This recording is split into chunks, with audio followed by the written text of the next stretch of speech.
The 10 Paramis, or 10 perfections of character. These are recited all the time in Asian countries, but not as much in the West. But I really want to introduce them here because they're such a complete set of practices. And they actually give a whole new way of looking at the Noble Eightfold Path. And while the Buddha's teachings are usually framed through that Eightfold Path, these cultivations of character offer a different, a much more specific elaboration of the Eightfold Path, because that Eightfold Path is a general guide. To actually carry out the Eightfold Path requires more specific steps found in many of the other formulas, including 10 Paramis. So this is a helpful frame of reference. And the reason why they're so important is that you have to develop all 10 of them at a very high degree. You know, you have to essentially master these characteristics before you're really complete with the path. And of course, that's why they're called perfections. Now, a bit of background on this, you might be surprised to learn that they aren't actually listed as a single group in the Pali Canon. You won't find the 10 Paramis together in the core suttas, like the middle length or numbered sayings.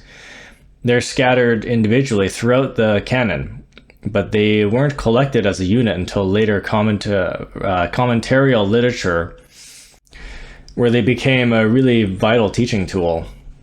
So it's a very important unit of teaching, and just so you know where they fit in the Theravada tradition, these 10 were fully developed long before the Mahayana came out with their 6 Paramis. So this actually predates the Mahayana Sutras. So there are basically 3 levels to these as well. The level of the Arahat, or the Arahant, the Pacceka Buddha, or the Nirvani, or actually a more specific term is Pratyeka. These first terms I'm saying are Theravada tradition, the rest are Sanskrit. And the Sammasambuddha. You might also know the famous stories about how the Buddha actually became the Buddha. And well, he supposedly woke up at around age 35 on a full moon night after 6 years of really intense practice in different schools. And before that night of awakening, he wasn't considered enlightened yet. He was still seeking it. And during that time, he's referred to as the Bodhisattva, which is basically a title for someone who's aspiring to enlightenment, at least in the Theravada tradition. But I'm more familiar with the Tibetan and Hindu, or Sanskrit rather, terms, which refer to this as a completely fully awakened Buddha with solar bodies. So they completed the sexual magic. They have the highest attainment of Tantra as well, on top of the liberation. And they're a non-returner. But anyway, so these terms are a little bit different and also in different contexts. The history goes very deep into his prior lives through the Jataka tales, or birth tales. These stories go back to an incredible, almost incomprehensible amount of time. There are 555 of these Jataka tales in the canon, and they're fascinating. Some of them are basically folk tales, meaning, or rather, they're meant to show a moral, suggest and promote that, kind of like Aesop's fables. The Jataka tales are definitely very fantastical and fascinating and wild. The Bodhisattva, or Bodhisatta, shows up as a human and an animal, a married householder, and even an ascetic yogi living alone in the forest. But regardless of the form he takes, he's always working on cultivating those 10 perfections of character and reaching the level of a perfectly enlightened or fully awakened Buddha. This takes according to the story, is a staggering amount of time. Even though, theoretically it can be done in one life, and it's for serious workers, it's done in, one or a couple lives. A couple lives at least probably is more realistic. But the stories show him focusing on one specific virtue at a time. It's important to keep the different schools understood, clear in definition, because we aren't aiming, we're not all aiming for a Buddhahood. The two largest schools and most common and most, populated, or I should say popular, are Theravada and the Mahayana. The Theravada school is quite uniform and consistent, sticking to the earliest teachings, where you'll see the word sutta used instead of sutra. In this tradition, the Buddha doesn't really teach or advocate for others to take the bodhisattva path he took, actually. Instead, the main goal is attaining enlightenment as an arahat. But in contrast, the Mahayana includes a whole spectrum of schools. You'll usually see the word sutra used for their discourses, and they place much more emphasis on the bodhisattva path. There's also the concept of the Pacceka Buddha, and while we don't know of any today, these are people said to be as deeply enlightened as a Buddha, but who don't formulate a charismatic teaching to start a religion or sasana. But on that note, using the word religion can be tricky these days, especially with even in the context with Buddhism. I'll just add here that in other schools, the Pacceka Buddha specifically means a Buddha who can enter nirvana. And the higher nirvanas, the higher heavens in the atmosphere require solar bodies. So you need a partner for that. You can't do it as a single person. That would just be a simple, in English terms, it's an elemental Buddha. If you're typically on the theravada path, that's the choice. You're striving toward basic elemental enlightenment. So it's not full enlightenment, actually. But anyway, continuing on here, because that's not so relevant this talk. It doesn't really follow the same form as the Abrahamic religions like Judaism or Islam or Christianity. It simply has a different structure. The other perfections are a bit more complex and subtle, but this one is really a root quality. You'll see it in basically every religious or mystical tradition. There aren't any wise schools that don't advocate for generosity, because it's such a fundamental and valuable part of the human experience. You actually enrich yourself by developing generosity, and when you don't, when the opposite takes over, like miserliness or stinginess or hoarding, it really becomes a defect in your personality. So something is just missing in a person when they don't have the instinct or the habit to give. But and in contrast to this, people become really admirable and appreciated when they're generous.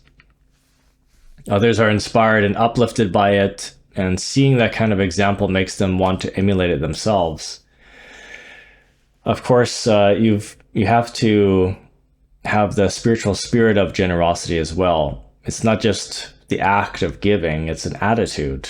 It's about having the right motivations and intentions.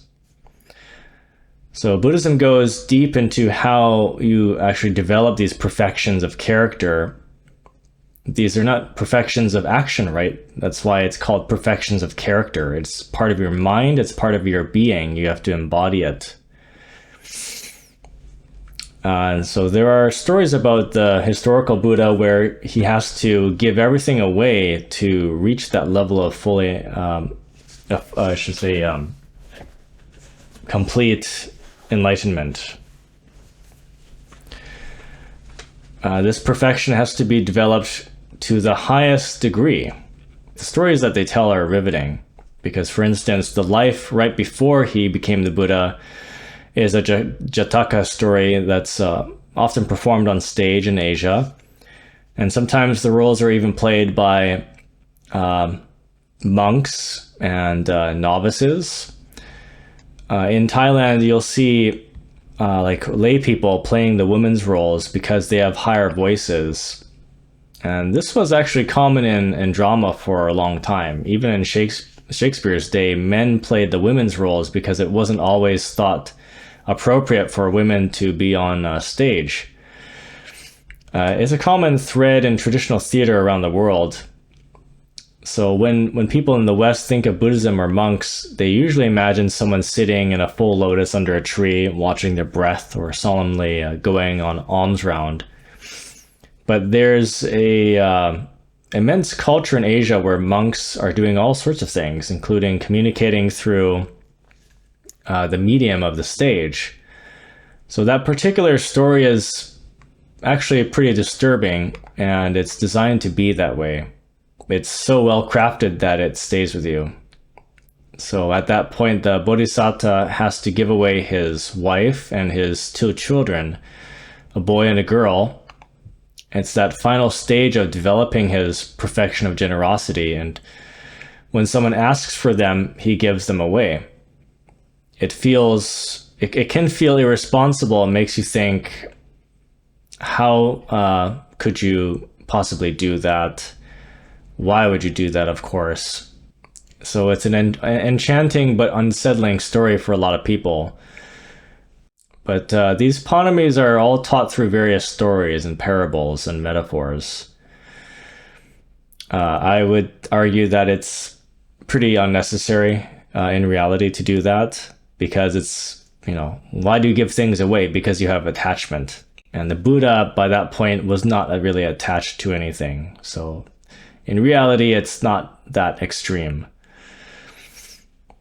But there's a whole rich literature behind them. If you're practicing one of these, you should really expose yourself to these stories and have something to refer to. And when you're trying to cultivate your own generosity, find stories of people sharing, even when they don't have much. It helps you stay inspired. In the Catholic tradition, they have St. Francis, who started an order focused on the poor. And he's essentially a saint of love. He came from a really wealthy family, but he had to renounce all of that wealth and take up a life of deliberate poverty while constantly practicing generosity. And I'll cover a little bit more on renunciation later, but it's different than generosity. So he had a fellow monk named Brother Juniper, who was quite a character. And they were all, he knew a monk. They were all trying to live up to this standard of total generosity. And at the time, the Franciscans only owned one coarse robe, and they'd go out on alms round just like Buddhist monks to get food from the village. So poverty was everywhere in the 12th century. And one day a beggar who had no cloak or shirt saw Brother Juniper and asked if he had any clothes to give. So Brother Juniper just took off his cloak and handed it over to him and walked back to the monastery completely naked. And when he walked in, the others said, "Brother, what are you doing?" He just told them, well, someone didn't have any clothes, so I gave mine away. And they said, oh, okay, brother. Well, let's get you another robe then. So they got him another robe, but a week later, he came back naked again. So then the Franciscan rule at that point is that you cannot give your robe away. So generosity is appropriate under certain circumstances, but there are times when you need to keep the things that you have. It's a necessity. You can't get by without them, etc.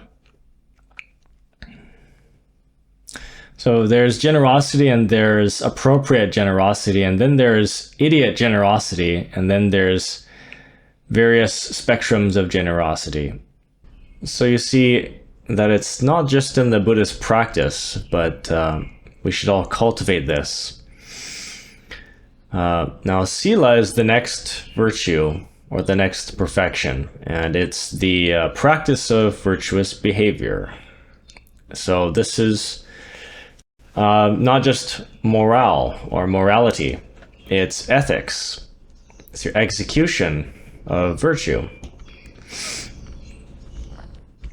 So the summary is the 5 precepts: to not kill, to not steal, not to commit sexual misconduct, not to lie, and to not use intoxicants that weaken your clarity, that distort your perception or mindfulness. So one should not only abstain from killing. The boundary would be killing, but obviously at the higher development, it would also include not harming others, which is another term typically in Hinduism, which is ahimsa, which means non-violence. And speech is, and of course, honoring other people's possessions. You're not taking what is not yours. And that is done in all kinds of ways, sometimes in cheating with measurements, and in the business world and so forth. There are ways of stepping over the boundaries. So one does not do that either. As for sexual misconduct, this ultimately includes any behavior that arouses lust. So it can be as insignificant as looking at and admiring a person across the room. So in that regard, lay practitioners have a long way to go, but they can start with the most important thing, which is controlling lust in the mind and gradually working towards renouncing sex and masturbation, especially with the orgasm. That's the most impactful on us, because that has a direct impact, not only karmically, but also on the body. This human species, in fact, is characterized by lust. That is our strongest defect. I've done many talks and presentations on why this is so important, so I'm not going to divulge here. That's another topic. Now, sexual misconduct tends to involve other people, so obviously sexual harassment and abuse are all forms of misconduct. And the last hindrance is lying, but this actually involves more than just false speech in its full awareness. There are other types of speech which are part of virtuous behavior. So to abstain from harsh speech, from malicious speech, which attempts to divide people or pit them against one another. So this can be very problematic, a very problematic type of strategy in speech. And then gossip. Frivolous gossip is a form of wrong speech as well. So one tries to upgrade the structures of their speech to have some integrity, some kindness, and some honesty. But honesty with a sense of appropriateness as well. Not merely just blurting out the truth all the time. There's a time and place for everything. There are times when it's not appropriate to tell the truth, or it's not relevant, or the timing is not right. So these are skills to develop.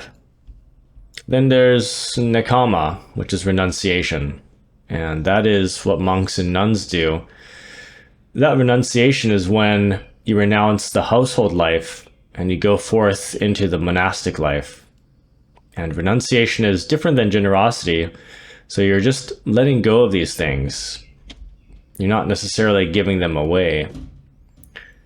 or sharing them. You're just abandoning them. There are stories of people just dumping their gold in the river and walking away. So that is different than giving out the gold to coins to the poor. But just walking away. So the Buddha himself, as a prince, he walked away from his wife and child and leaves his whole palace behind. So this is a very different story than the earlier story, the disturbing one where he gives his children away. And I believe he gives his wife away too. In this one, he doesn't do that. He just walks away. And that still disturbs some people. Is he not a deadbeat dad? Well, on the night of his son's birth, he leaves. He walks out and renounces everything into absolute poverty and uncertainty. So that is renunciation. And renunciation is the aspiration to freedom, to say, look, there is high value in human life, and there are limits to what I want to be burdened with. So when I find that things are burdening my freedom and my highest aspiration, and it is not just mere self-indulgence, it is not the freedom of self-indulgence. It's what humans should aspire to. So well-being and not being burdened like a mule in this life unnecessarily. They're aspiring to a lightness of being and freedom that makes it worth living. So renunciation is an important thing. We can't just be accumulating things and holding on to things all the time. That causes stress and problems. So somebody who renounces these kinds of things, who renounces the pursuit of wealth or fame, it's also a blessing to others. If there is no language, then accumulate. No other mentality, modern attitude in life, but to get things and indulge and have the most pleasurable, awesome, wealthy, famous life, and to achieve things, well, that is a terrible stress and burden, and to say the least. And it has other consequences, not just that, of course. To hear someone say, that doesn't interest me, that uplifts the human heart, actually. So not everybody can hear this. Not everybody understands that. Lots of people say, how can you do that? That's what people think about all the time, all day, every day. That's what we want. And this person is, in a sense, devaluing it just by saying, no, those things are side effects. Those are not the point. Well, they come with side effects, but they're also just side trackers to the point of existence, or rather to the point of the experience.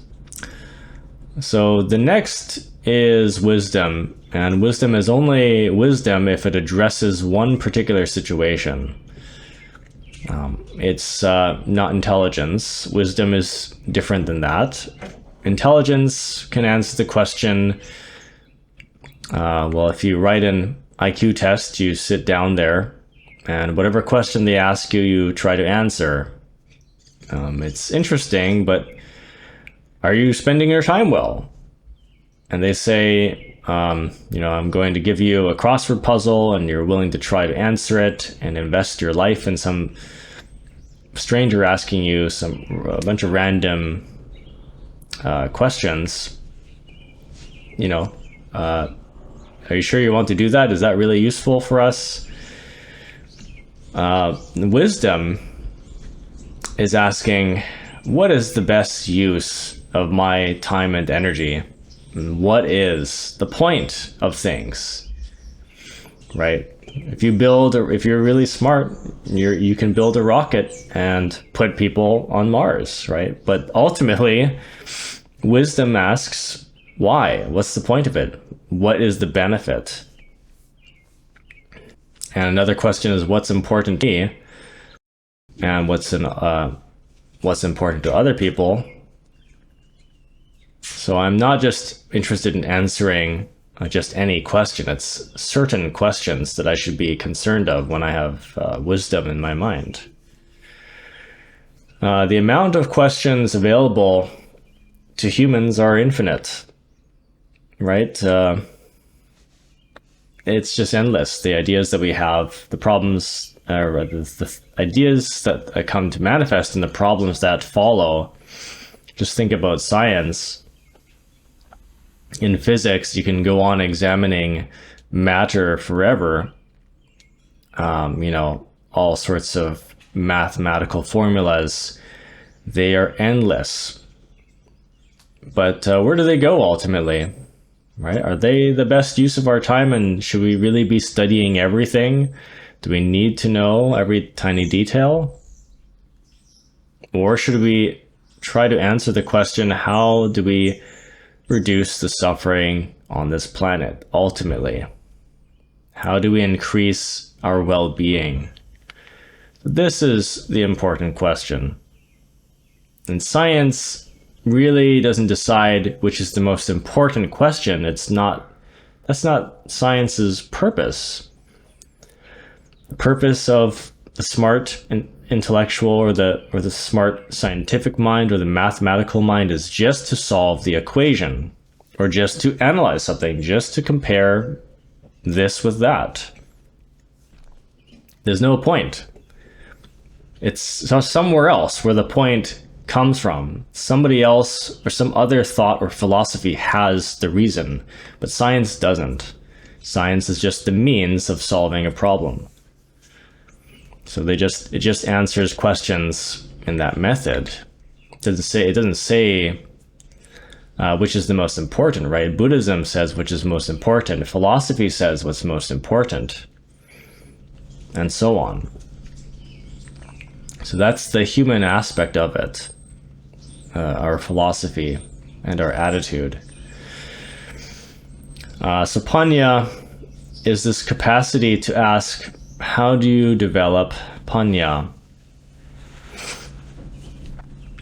And panya is developed, wisdom is developed by asking questions. Next, perfection is virya, and that is energy and effort. It's the most frequently repeated factor in the Buddhist teaching. You'll hear all kinds of things mentioned, loving kindness, insight, but effort gets the first billing. Mindfulness is frequently mentioned, but effort gets the priority because there's a structure to this, of course. It's one of the factors of the Eightfold Path called right effort. And there are 4 types of right effort to prevent the arising of the hindrances, which are the psychic irritants and negative emotions. If they have arisen, to remove them, to bring the beautiful factors and qualities of life, the factors of enlightenment into existence, and finally to deepen and sustain them. So there are a few steps to this. And this is a full-time job, really. It is a career that you'll not regret, however. Think of the amount of energy that you can pour into this single question: how do I reduce human suffering? Starting with my own and increasing my understanding so that possibly I share my experience with others. So we have to make a great deal of intelligent effort to do this. Virya is a strong alertness or diligence and awareness at all times. Now, Khanti is patience. One of the things the Buddha tells his disciples very early in the development of the sasana speaking to the whole group of former ascetics who were doing extreme practices like fire worship and torment of the body, is about this development. They had converted to Buddhism, and he gives a famous discourse to them called the Ovada Patimokkha. Ovada is a discourse on the discipline, on the structure. It's fairly simple, but one of the things he says is that the phrase kanti paramang uttamang, so patience is the highest virtue. I'll say that again. Kanti paramang uttamang. And what he's doing is redirecting them. They had thought that spiritual development or purification occurs through the infliction of desperate, hard practices of pain, that inflicting pain on yourself deliberately somehow purifies you. And this creeps up in all kinds of religious practices, famously with saints whipping themselves and whatnot. The Buddha is saying, you've got it wrong there. That practice goes in the wrong direction. The body is not at fault. The body is innocent. So I want you to practice patience instead. Patience is the highest value. And there's equanimity involved in this too, right? The middle path, the Eightfold Path, to be in the middle, right? Because that's another extreme. Where you just tolerating this unnecessary pain when you really you shouldn't be feeding anything, right? You shouldn't be, at least most qualities in the mind, you shouldn't be indulging in pleasure, of course, getting addicted to substances and sensations. And there's no point feeling excessive pain either. The body needs nourishment and stuff, so why are you starving yourself when you have to eat to stay alive, kind of thing, and healthy? So now let's get into patience. What is patience exactly? Well, in fact, it's the absence of stress. It's not an act of tension. It's actually the release of tension. So patience isn't just bearing down and enduring something. Because when you really have patience, you're fine. You don't have to wait for things. There's some kind of equanimity there as well, just being okay with the moment. And the Buddha gives a simile for this. As the great earth does not react to whatever is thrown upon it, so one who is patient doesn't react to loathsome things that are cast upon them. So patience endures as the great earth, and when garbage and loathsome things are thrown upon it, it doesn't react. So one needs to make oneself very large and realize that it's a high possibility in this life that garbage will come your way. Loathsome things will be cast upon you, and patience is to not have a problem with that. So we're typically not taught this. We are always taught commiseration, or we're asked, how do we last? How do we endure this? The Buddha is saying, no problem, that stuff happens, and you have to know that you have the freedom of choice to not be bothered by it. And that takes, it also takes some resilience to getting used to things. So patience is not, as I said, bearing down, gritting your teeth and just putting up with something. When you have patience, you're okay with things. Or you're used to something, or you have you have cultivated joy so that you don't get bored, or you're resilient. You've cultivated resilience towards inconveniences. Now let's get on to the next one. Satcha. Satcha is truth, and that is absolutely central and critical. If we stray from the truth, very detrimental consequences unfold. You have a faculty of truth that can be damaged. If you don't describe reality to yourself in the proper way, you can damage your capacity to see reality.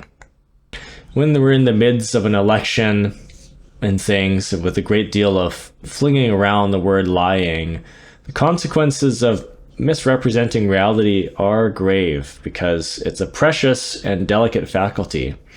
And if we abuse it, we may never get it back in our society who's developed that as a habit, as a norm.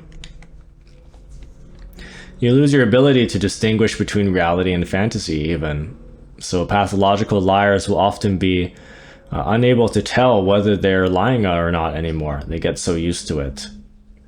You also, as you tell a fabricated lie, quite often it's in order to be convincing, you have to kind of believe it yourself. So it goes down the wrong circuit, and then that circuit in your brain gets a bit damaged, or maybe just opened up. So you're training yourself to believe, in other words, what you're saying, in spite of the reality. And in fact, you can start to have amnesia too, a form of amnesia about who you are. If you misrepresent yourself to others, then you can't remember who you are anymore, and you start to lose grip on the old you. You find it hard to find your way back. You lose your way. So it's important to be able to find your way out of that. There's a story in Greek literature about Theseus and the Minotaur. And Theseus has to go into this labyrinth. And this Minotaur, this half-man, half-beast creature, has been causing great havoc in the village, and people have attempted to go into the labyrinth and deal with it, but they never come out, and they get lost in it.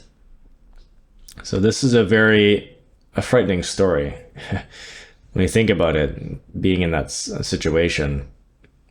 This dark, winding series of misleading tunnels, and at the end of it, or in the middle of it, is this half human, half oxen kind of beast, and it causes trouble. And it's big and scary. Somebody has to go in there and deal with it, but they get lost in this maze. But Theseus manages, because he's very wise.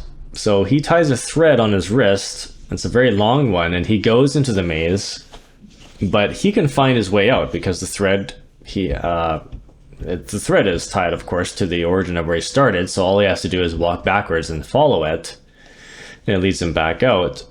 So he ties this thread. He goes in there, and he doesn't lose the thread of sanity, essentially. So this is a journey, right? What is it? Everybody has to do this. At the center of our psyche is something that is very deep, and it can be dark. It's not always completely human. It wavers. There's an instinct to it. So this is what we call in modern times the old brain, the animal brain, the reactive brain, and there's also what we call a reptilian brain too. And it causes bursts of trouble from time to time. And we constantly have to deal with it. We have to go in there, but we have to go into our mind, and which is full of fantasy and delusion. And that is the maze. It's a labyrinth of endless thoughts and perceptions and paranoia and opinions. It's very easy to get lost in there. And these days we have guides, we do have psychiatrists, and or your psychologist or your spiritual mentor, your gurus, entrepreneurs and so forth. They're helping to guide us through the confusion of these labyrinths. So you can confront this thing that is impulsive, that is irrational, that has evolved over many animal lifetimes, and so forth. And you can, if you're like Theseus, you will stick the sword to the heart of it and find your way back out, and there will be peace. So this is satya. Enormously important. Now let's go over adhitthana. Adhitthana is determination. This is what we do every new year when we make resolutions that, of course, only last a week or a month. But adhitthana is very good, by the way. You don't need to hesitate or discard the idea. Even if you fail in making resolutions or carrying them out, the capacity to make and fulfill resolutions is an exercise. Every now and then, you should make a week-long resolution that is simple, something that you're 99% sure you can manage. For instance, you might say, I'm not going to drink more than 2 coffees for the next 3 days. So practice these easy resolutions and then try middle ones, moderately challenging ones where you have a 50-50 chance of pulling them off. And do this every time you practice. It's not harmful to fail. You should not think that if you can't do something successfully, you shouldn't make the determination at all. There is always a chance that you'll pull it off, and it builds your capacity over time as you exercise your determination. Then there are the really hard ones, the ones with a 90 or 95% chance of failure. Try those as well. Every now and then, determine to do something even you think, what am I saying? I won't be able to do this, and that's all right. The goal is to develop a realistic sense of what you can and can't do. You get to know yourself only by trying these things. Even if you fail, it's not a true failure. It's part of your development. Certain things are simply beyond your capacity at this time, but that doesn't mean you can't make the endeavor. The failure is actually part of the strengthening of this capacity. Metta is, of course, famously loving kindness. The Buddha called it the best state of mind in all of the world. It is expansive, unconditional loving kindness that enriches your life and has endless benefits. It improves your relationships with others, your physical health, and your mental well-being. It's particularly protective. It's strange because you might think hostility or anger is how you protect yourself, but that is simply not the case. That's just the way we've trained our society. That is how, really it's how we poison ourselves. Our anger and aggression and paranoia are always destructive to us and can do what your worst enemy can't even.